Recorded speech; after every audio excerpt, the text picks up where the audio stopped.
That I'm kind of disappointed that Ali Dawah couldn't be up here. I don't agree with what he stands for, but I agree with his right to say it.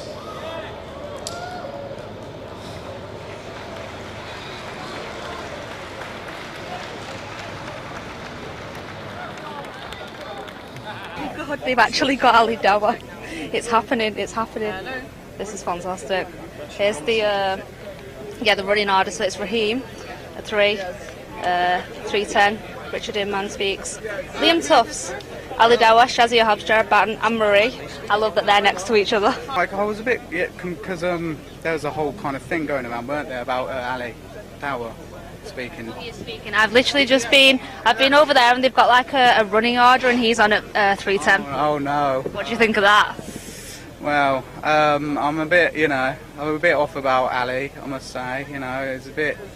It's a bit of a sod, really. So guys, as you saw there, Sargon of Akkad, who's a big YouTuber, nearly 1 million subscribers, was there and he defended my right to speech, and I thank him for that, even though I disagree with him. The same goes with Lucy, Kaylin and George. I thank you guys, especially Lucy, for trying to protect me as a woman on her own and move me away from danger, and the whole team. And the rest. I just want to thank you guys. The speech that I was going to give on that day is the following. I just want to get straight to the point and say this.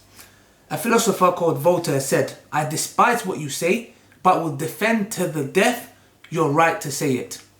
I defend the right of anyone to question and criticize my religion on any other way of life. And that is the reason why we give dawah, to call people to Islam. So people can criticize and educate themselves in the process of doing so. But we need to know the difference of freedom of speech and hate speech. Was it not the freedom of hate speech that eventually led to the Holocaust? Was it not the freedom of hate speech that led to the killing of innocent people, non-Muslims, in London Bridge and Manchester attacks? Was it not the freedom of hate speech that led to Thomas Mayor to kill MP Joe Cox? Was it not the freedom of hate speech of Tommy Robinson and Britain First that caused Darren Osborne to run over innocent Muslims? And the list goes on. So if you are here to defend the freedom to criticize and question ideologies, I am with you. But if you want the freedom to spew hate, which comes at the cost of innocent lives, then I am against that with all my might and power.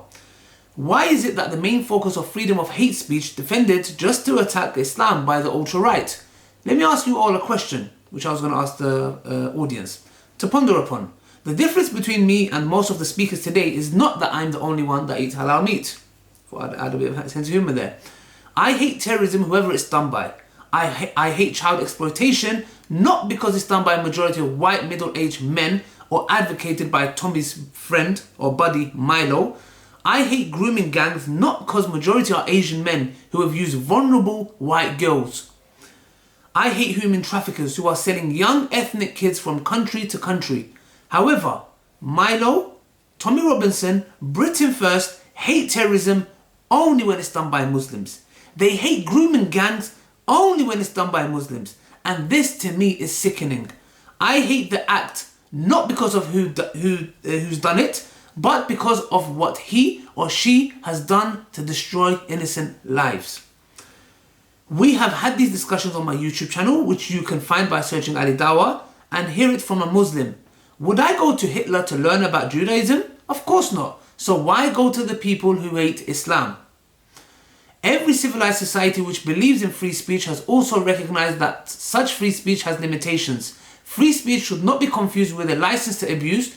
Most democracies forbid slander, defamation, misleading advertisement, and freedom to reveal state secrets. The argument many right-wing ultra-right proponents are making is one which is specially focused on the freedom to offend minority groups. The argument is that Islam has become a protected minority group and that free speech should allow us to attack Islam as a religion. To counter this, one could talk internationally about Muslims being burnt in Burma, 1 million killed in Iraq and Afghanistan, or tortured in Guantanamo Bay, while the West looks on. However, today I will not talk about that or use this argument. I just wonder why the ultra-right is disproportionately focused on Islam when laws in this country have in fact aimed to protect other religious groups. It was only 10 years ago where actual Christian blasphemy laws were amended from common law. Jews are protected in many European countries from the free speech of someone, however unjustifiably denying the Holocaust, for example. The far right has said nothing about Jews' special rights. It would be interesting to know if any of today's speakers would want to defend someone's right to defend the Holocaust denial, the poppy burning, or burning the English flag. Why is that? Whatever the reason, I don't care. As a voice of the Muslim community, I want you to know that we don't need added rights as minorities in this country, but we do demand equal treatment. The same philosopher who championed freedom of speech like J.S. Mill also championed protecting minorities. They were particularly concerned with what is referred to as tyranny of the majority. If we are to be consistent, we must be concerned with the same thing. Today I could have, as others have, accused the other speakers as being neo-fascists or neo-Nazis. I haven't done that and I don't intend to do that. That's not productive. There are parallels between the ultra-right and interwar Germany and Italy which you should be aware of. The ultra-right is also ultra-nationalist, assimilationist and white separatist. One of the first things Hitler did after putting through the Enabling Act was pass restrictions of Jewish people who he, as you know, thought was the germ that was infecting society. Something, Tommy Robinson says about Muslims. Similar words. Anyways, the ultra-right stressed anti-Muslim immigration, the stoppage of building of mosques, and restriction of so-called Islamification. Hitler told his people the Jews and the communists were the ultimate problem, and today the ultra-right is saying the same thing about Muslims. And I'm going to finish off with this. Today, I want to offer a personal invitation to everyone listening here to share your grievances with us, the Muslim community, and we will do the same with you. If you want to come to Speaker's Corner next week or join us for breaking our fast in Ramadan 2 weeks from now, and we can explain what Islam is from our perspective. We will listen to your perspective and allow you to air concerns about our community. It is in this restorative justice type setup where we can move forward as respectful communities. I thank you for listening. That was my talk. My freedom of speech was stopped, we was attacked, but we still got YouTube and I've conveyed that message. Hope you guys have benefited. Goodbye.